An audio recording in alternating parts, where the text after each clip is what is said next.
আসসালামু আলাইকুম প্রিয় ভিউয়ার্স। আমি এখন ঝিনাইদহের পুরাতন ধুপাঘাটা ব্রিজের নিচেই। তো মাছ মারা দেখার উদ্দেশ্য এখানে আসা। তো পেয়ে গেছি ভাইয়ের, হ্যাঁ, ডুঙাই করে মাছ মারছে। তো ভাই কি মাছ কি পেয়েছেন? ও কেবল আসলেন? ও কতক্ষণ মারবেন? ও খেপলা ই করবেন তাই না? ও মানে কয়টা পর্যন্ত মাছ মারবেন এখানে?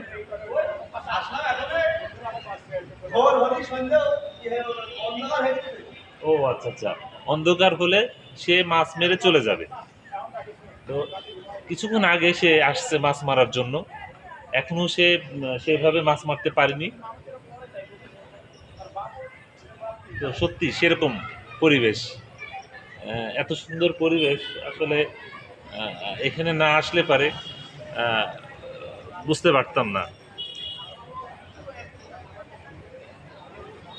সামনে দেখতে পাচ্ছেন নতুন ব্রিজ, আর আমি যেখানে দাঁড়িয়ে আছি এটা হচ্ছে ধোবাঘাটার পুরাতন ব্রিজ, আর সামনে হচ্ছে নতুন ব্রিজ। Okay, thank you.